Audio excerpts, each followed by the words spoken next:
चिराग पासवान और पशुपति पारस को लेकर जो लगातार एनडीए के अंदर ये चल रहा था कि क्या एनडीए में दोनों दल रहेंगे और किसको कितनी सीटें मिलेंगी, तो चिराग पासवान की बीजेपी के राष्ट्रीय अध्यक्ष जेपी नड्डा से मुलाकात के बाद साफ हो गई है तस्वीर कि चिराग फिलहाल एनडीए के साथ ही रहे। बल्कि खबरें निकलकर अब ये आ रही है कि पशुपति पारस की पार्टी को एक भी टिकट नहीं दिया जा रहा है, यानी कि पशुपति पारस की पार्टी इस बार लोकसभा चुनाव नहीं लड़ेगी। पशुपति पारस की पार्टी से फिलहाल 5 सांसद हैं, जिसमें से एक खुद पशुपति पारस हैं,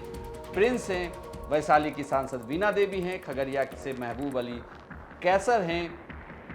अब ये खबर निकलकर सामने आ रही है कि पशुपति पारस की पार्टी को एनडीए गठबंधन के अंदर एक भी टिकट नहीं दिया जाएगा, बल्कि एनडीए के कोटे से जो एलजेपी पिछली बार 6 सीटों पर चुनाव लड़ी थी, वो इस बार 5 सीटों पर चुनाव लड़ेगी।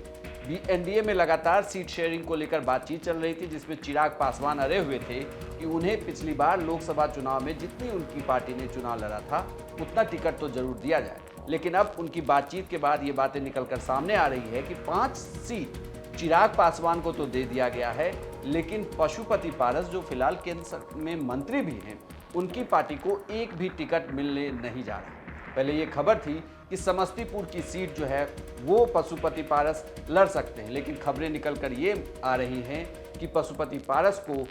गवर्नर बनाया जा सकता है किसी स्टेट का, और प्रिंस राज जो कि उनके भतीजे हैं, चिराग के चचेरे भाई हैं, उन्हें बिहार सरकार में मंत्री बनाया जा सकता है। कुल मिलाकर देखें तो बीजेपी ने चिराग पासवान के दोनों धड़े यानी एलजेपी के जो दोनों धड़े थे उसकी रार को सुलझाने के लिए ये तरीका निकाला कि एक पार्टी यानी कि चिराग पासवान की पार्टी लोकसभा चुनाव में रहेगी और पशुपति पारस इस चुनाव से बाहर हो जाएगी। कुल मिलाकर देखा जाए तो बिहार की राजनीतिक तस्वीर में अब ये साफ हो गया है कि चिराग पासवान एनडीए के साथ ही लड़ेंगे, एनडीए के साथ ही चुनाव भी लड़ेंगे। बल्कि उनके समर्थकों ने तो चिराग पासवान के घर के बाहर मिठाइयां बांटनी भी शुरू कर दी है। लेकिन बड़ी बात ये कि जो चिराग पासवान को लेकर लगातार खबरें आ रही थी वो अब साफ हो गई है कि चिराग एनडीए का हिस्सा ही रहेंगे, और एनडीए में ये भी खबरें निकल कर आ रही हैं कि उन्हें 5 सीटें ऑफर की गई है और पशुपति पारस की पार्टी को एक भी सीट नहीं दिया जा रहा है। आपको यह जानकारी कैसी लगी हमें कमेंट बॉक्स में लिखकर जरूर बताइएगा, और बिहार की तमाम खबरों के लिए देखते रहिए सिर्फ बिहार।